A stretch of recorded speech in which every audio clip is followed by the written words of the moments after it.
Que dire de l'année 2025 qui vient tout juste de s'écouler? Elle a été remplie de projets, remplie d'idées, remplie de courage et remplie de vouloir. Comme vous l'avez remarqué dans les dernières semaines, j'ai peu posté. Et c'était pas parce que j'avais 42 000 autres projets. Non, j'en avais qu'un seul, mon entreprise.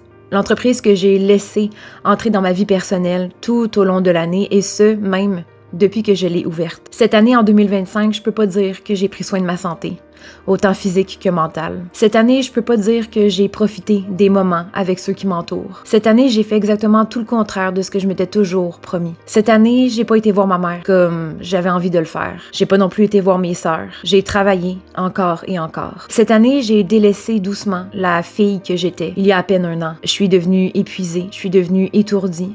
Je suis devenue anxieuse, et ce, malgré tous les efforts que j'avais longtemps envie de faire. Cette année, j'ai fait des mauvais choix. Cette année, je me suis doucement abandonnée. J'ai abandonné la fille que j'étais. J'ai abandonné tous les projets et toutes les idées et les valeurs que j'avais. Je me suis mise doucement à travailler dans mon entreprise, à travailler encore et encore, sans même que je m'en rende compte. Je m'épuisais. Sans même m'en rendre compte, j'étais en train de couler. Et à travers de ça, j'ai continué de faire des vidéos YouTube, encore et encore. Et il y a des choses que je me rendais pas compte. Je m'en suis rendu compte seulement il y a quelques semaines. En 2025, je suis partie avec des bonnes idées, des bonnes valeurs et des envies. Mais au fur et à mesure des mois, j'ai fini par tout abandonner, par tout lâcher. Parce que j'étais épuisée, parce que je me suis complètement oubliée. Et cette année, en 2026, je me promets une seule chose. Non, ce sera pas la perte de poids. Non, ce sera pas l'entraînement. Non, ce sera pas de mieux manger. Non. Je me promets quelque chose d'encore plus grand que ça. Encore plus précieux que ça. Cette année, je me promets de prendre soin de moi et de ne plus jamais m'oublier. Cette année, je me promets de partager des moments heureux avec mes enfants, de partager des moments de joie avec ma mère, de partager des moments de tendresse avec mon amoureux et de partager des moments de bonheur avec mes sœurs. Cette année, je me promets de prendre soin de moi, de prendre soin de ma santé mentale, de ma santé physique et de ne plus jamais dépasser mes limites. Cette année, je me promets d'avoir que du bonheur lorsque je poste des vidéos. Cette année, je me promets de parler que de sujets qui vont m'intéresser et de plus jamais me restreindre.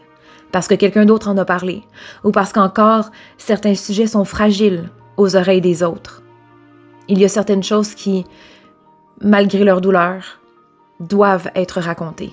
Cette année, je me promets d'être moi-même, à travers la caméra, à travers mes vidéos YouTube, à travers mon Facebook et tous mes réseaux sociaux. Cette année, je me promets d'être moi avec ma famille, avec mon amoureux, avec mes enfants, avec sa famille et la mienne. Je me promets de rester moi-même et de ne plus jamais essayer de tout faire pour faire plaisir aux autres. Cette année, je me promets de dormir. Cette année, je me promets de prendre soin de moi, de prendre soin de mon physique et de me reposer lorsque j'en ai besoin. Cette année, je me promets une seule chose, et c'est celle-ci, de m'aimer plus que je ne pourrais aimer les autres. Parce que la seule et unique relation qu'on aura toute notre vie, c'est avec nous-mêmes. Je vous souhaite à tous une belle, bonne et heureuse année 2026.